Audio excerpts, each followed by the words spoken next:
بسم اللہ الرحمن الرحیم۔ اعوذ باللہ من الشیطان الرجیم۔ شہد اللہ انہ لا الہ الا ہو والملائکۃ واولو العلم قائما بالقسط۔ عزیز طلبہ کرام، سبق نمبر 244، آیت نمبر 118 تا 19، سورہ آل عمران کا پہلا حصہ، جس میں توحید کے اوپر شبہات کا جوابات دیا جا رہا ہے۔ تو پہلا باب ختم ہوا آیت نمبر 17 کے اوپر، شہید اللہ کے بعد یہاں دوسرا باب شروع ہے۔ اس کا حاصل یہ ہے کہ اس میں سب سے پہلے دعویٰ توحید ہے لا الہ الا ہو کے ساتھ، اور پھر اس کے اوپر دلیل وحی ہے شہید اللہ کے لفظ سے، اور والملائکۃ و اولو العلم یہ دلیل نقلی ہے من الملائکہ والعلماء، قائما بالقسط یہ دلیل عقلی ہے، اور لا الہ الا ہو یہ نتیجہ ہے۔ اس کے بعد یہاں جو شبہ ہے تو شبہ کا جواب ہے ان الدین عند اللہ الاسلام، اس دعوی توحید کے اوپر، اور اس جواب الشبہ کے اندر یہ اعتراض کیوں کیا ہے؟ تو یہ جو توحید کے اوپر تو علماء کے اختلاف کی وجہ سے، اور اختلاف بعد العلم ہوا، اور اختلاف کا سبب وہ بغاوت ہے۔ اس کے بعد ایسے مخالفین علماء جب موجود ہیں جنہوں نے حق کی مخالفت کی، دین توحید کی مخالفت کی، اور حسد اور ضد کی وجہ سے، تو ان کو سب سے پہلے فَإِنْ حَاجُوكَ فَقُلْ أَسْلَمْتُ آیت نمبر 20 کے اندر اپنا عقیدہ اور اپنے اسلام کا اظہار کیجئے۔ اگر وہ اس اسلام پر ایمان لے آتے ہیں اور اسلام لاتے تو بات ختم، اگر نہیں لاتے تو فَإِنَّمَا عَلَيْكَ الْبَلَاغُ۔ اس کے بعد ان کے لیے تخفیف اخروی کا ذکر ہے، ان الذین یکفرون بآیات اللہ، آیت نمبر 21 اور 22 کے اندر، کہ انہوں نے آیات اللہ کا انکار کیا ہے اور انبیاء کا قتل کیا ہے اور اہل حق کا قتل کیا ہے، تو یہ ان کے اوپر زجر ہے، اور زجر کے ساتھ ساتھ اولئک الذین حبطت اعمالہم میں تخفیف اخروی ہے، ان کے اعمال برباد ہے۔ پھر آیت نمبر 23 کے اندر چھوٹے مولوی جو کہ مقلدین ہیں، ان کی خباثت کا ذکر ہے کہ وہ بھی اعراض کرتے ہیں توحید سے، اور اعراض اس لیے کرتے ہیں کہ وہ یہ بڑے علماء کی کتابوں کو اپنے لیے دلیل بناتے ہیں، وغرہم فی دینہم ما کانوا یفترون، جو ان کے بڑے علماء نے توحید کے خلاف کتابیں لکھی ہے شرک اور کفر کے اوپر، ان کو ان کی تقلید اور ان کتابوں سے دلیل پکڑ کر وہ گویا کہ توحید کے منکر ہیں۔ وَكَيْفَ إِذَا جَمَعْنَاهُمْ کی آیت کے اندر ان کے لیے تخفیف ہے، اور یہ باب ختم ہو جاتا۔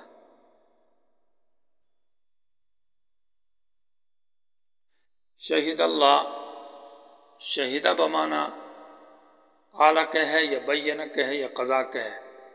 تو شہید اللہ مانا اللہ گواہی دیتا ہے، یعنی اللہ بیان کرتا ہے، انہو بے شک یہ بات کہ لا الہ کوئی معبود نہیں ہے، مانا الہ نہیں ہے، الا ہو مگر اللہ کی ذات ہے۔ لا الہ میں جو دعوے میں توحید بیان کیا اسے توحید الالوہیت ہے، مانا معبود برحق اللہ ہے، اور پھر لا الہ الا ہو بعد میں جو نتیجہ ہے اس کے اندر مانا الہ کا مانا کارساز کوئی نہیں ہے سوائے اللہ کے، اس لیے معبود بھی اللہ ہے۔ آیت کا ماقبل سے ربط یہ ہے کہ ماقبل میں متقین کی صفات ذکر کی ہے، الصابرین والصادقین والقانتین منفقین الی آخرہ، تو اس آیت کے اندر کہا کہ متقی وہ لوگ ہیں جن کے اندر یہ صفات پائی جاتی ہے، اور یہی اولو العلم ہے، علم توحید والے یہی ہے۔ اس توحید کی وجہ سے ان کے اندر یہ صفات ہے اور یہ توحید بیان کرنے والے ہیں۔ یہاں پر اعتراض یہ ہوتا ہے کہ شہیدہ اللہ خود مدعی ہے اور پھر گواہ بھی اللہ خود بن رہا ہے، تو جواب یہ کہ وہ مشہور معنی شہادت کا یہاں نہیں ہے کہ کہ مدعی ہو اور پھر گواہی دے، بلکہ شہیدہ بمانا بیانہ کے ہے، معنی بیان کیا اللہ تعالیٰ نے انہ لا الہ الا ہو۔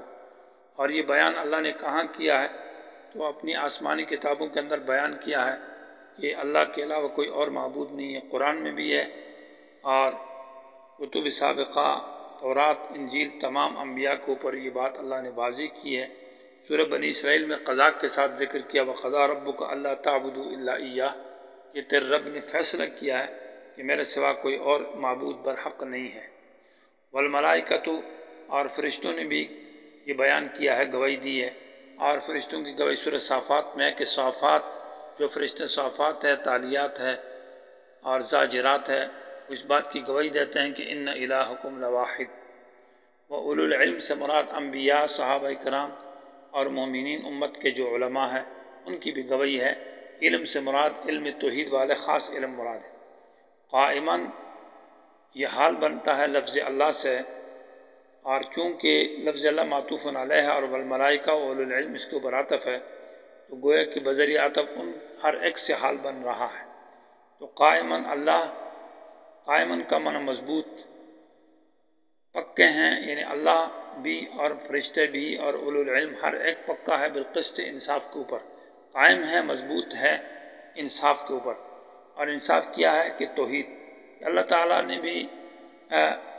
قائم ہے توحید کے اوپر کہ توحید اللہ کا حق ہے، اور فرشتے بھی اس بات پر پکے ہیں اور اولو العلم بھی پکے ہیں۔ قائماً کا معنی پکے ہیں ہر ایک بالقسط، انصاف پر، جو کہ توحید۔ قسط اس انصاف کو کہا جاتا ہے کہ صاحب حق کو اس کا حق دے دیا جائے، عدل مطلق انصاف کو کہتے ہیں، اور قسط اس انصاف کو کہتے ہیں کہ جس کو اس کا حق دے دیا جائے۔ ایک لفظ قسط قاف کے فتح کے ساتھ وہ معنی ٹیڑھے ہونے کو کہتا ہے، سیدھے راستے سے انسان ٹیڑھا ہو جائے، کجروی جس کو کہتے ہیں۔ وَأَمَّا الْقَاسِطُونَ وہاں وہ قسطن سے ماخوذ ہے، اور قسط بمعنی انصاف، اس سے مجرد قاسط اس میں فاعل نہیں آتا بلکہ مقسط آتا ہے۔ لا الہ یہ نتیجہ ہے کہ نہیں ہے کوئی کارساز اللہ کے سوا، معبود اللہ اس لیے کہ کام بنانے اور چلانے والا بھی اللہ ہے۔ العزیز الحکیم، اللہ غالب ہے اور اللہ حکمتوں والا ہے۔ گویا کہ یہ دلیل جامع ذکر کی کہ اللہ تعالیٰ کی صفات قدرت اور علم کا مجموعہ ذکر کیا۔ ان الدین عند اللہ الاسلام، یہاں سوال یہ پیدا ہوتا ہے کہ یہ جو ماقبل میں بیان ہوا دین، اس آیت نمبر 18 کے اندر، اس کو ہم کیا کہیں گے توحید کو؟ تو جواب دیا کہ اس کو دین اسلام کہا جاتا ہے، یہی دین اسلام ہے۔ اور ساتھ ساتھ آیت کے اندر جواب شبہ ہے کہ وفد نصارہ جو وفد آیا تھا انہوں نے آ کر یہ بات کہی کہ ہمارا دین حق ہے اور ہمارا دین سچا ہے۔ تو جواب ہوا کہ نہیں، دین حق اور دین سچا وہ دین ہے جو الاسلام، جو دین توحید ہے، جو تمام انبیاء کا دین ہے۔ تو انہوں نے کہا ہماری کتابوں میں وہ دین لکھا ہے جو ہمارے پاس ہے، عیسائیوں نے کہا، اور عیسائیوں کی کتاب میں جو ابھی اردو کے اندر اس میں باقاعدہ یہ لکھا ہوا ہے کہ عیسیٰ علیہ السلام اللہ کا بیٹا ہے، اور یہ ہمارا جو ہم عیسیٰ علیہ السلام کو الہ اور بیٹا کہتے ہیں یہ ہماری کتابوں کے اندر لکھا ہوا ہے۔ تو اس کا جواب یہ ہے کہ یہ تو مولویوں کا دس کی وجہ سے ہے، باغی مولویوں نے اپنی طرف سے اس کے اندر دس کیا ہوا ہے۔ یہ لفظ اصل میں کتاب کے اندر موجود نہیں ہے کہ عیسیٰ علیہ السلام اللہ کا بیٹا ہے، بلکہ اصل میں انجیل کے اندر لکھا تھا کہ ولد اللہ عیسیٰ، اللہ تعالیٰ نے عیسیٰ علیہ السلام کو پیدا کیا ہے۔ تو بعد میں عیسائیوں نے تحریف کی تو ولد اللہ کہہ دیا کہ عیسیٰ علیہ السلام اللہ سے پیدا ہے، اللہ کے بیٹے ہیں۔ اصل میں ولد تشدید کے ساتھ تھا۔ تو گویا کہ دس البغات اور باغیوں کی طرف سے من گھڑت اپنی طرف سے اس کو اندر میں داخل کیا ہوا ہے، اصل میں یہ نہیں۔ الاسلام جو ہے دو معنی میں استعمال ہے، ایک معنی عام ہے، اسلام عرف کے اندر اس عقیدہ اور اعمال کو کہا جاتا ہے جس کے اوپر انسان چلتا ہے، پابند رہتا ہے، اور شریعت کی اسلام میں وہ عقیدہ اور اعمال جو مقرر عقیدہ ہو اور مقرر اعمال ہو، جس کے اوپر انسان اپنے آپ کو پابند رکھتا ہے،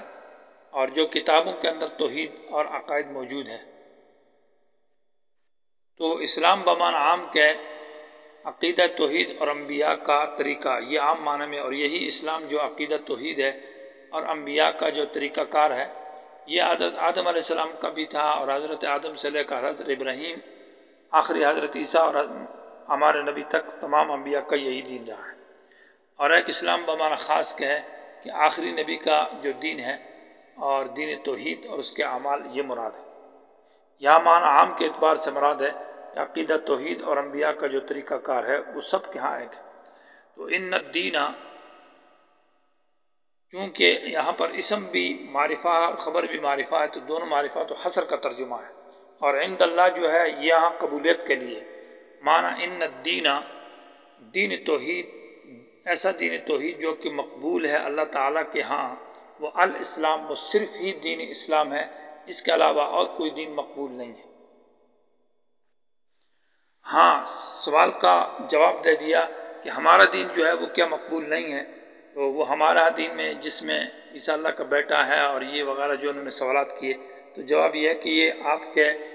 مولویوں کی درس کی وجہ سے، یہ مخالفت کی وجہ سے، یہ شرک اور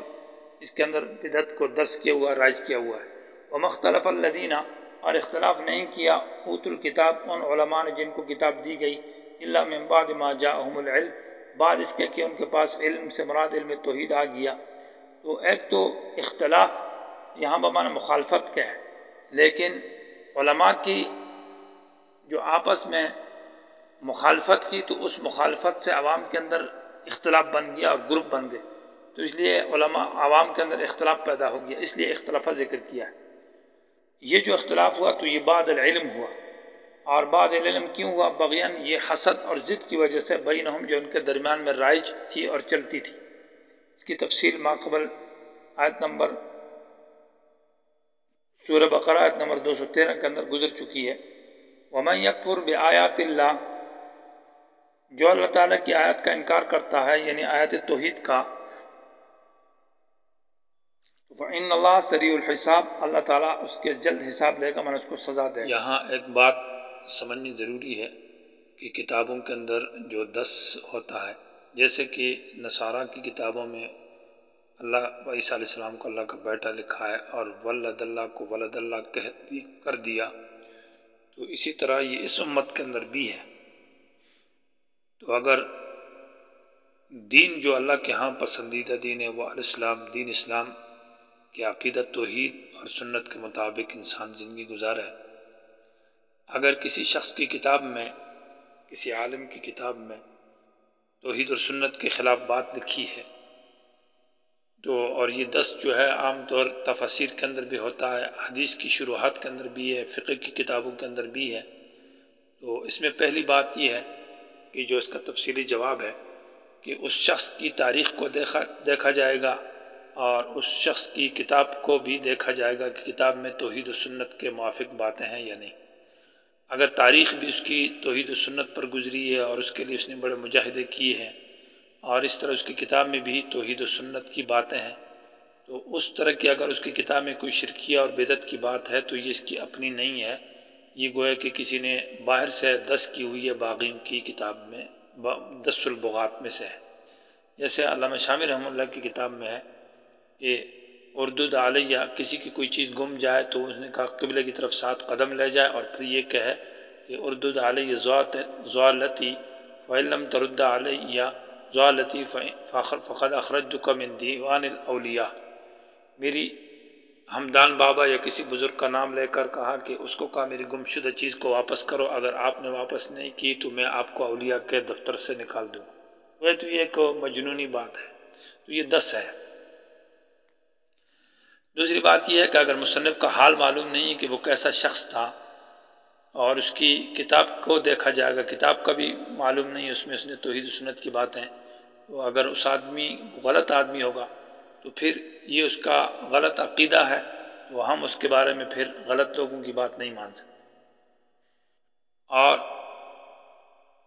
بعض مرتبہ ایسا ہوتا ہے کہ آدمی جو ہے اس کے بارے میں دوسری بات یہ ہے کہ اس کو زلات العلماء کہا جاتا ہے، اگر کسی نے 10 بھی نہیں کیا اور اس خود عالم سے ایسا لکھا گیا ہے تو اس کو زلات العلماء کہا جاتا ہے کہ علماء کی لغزشیں.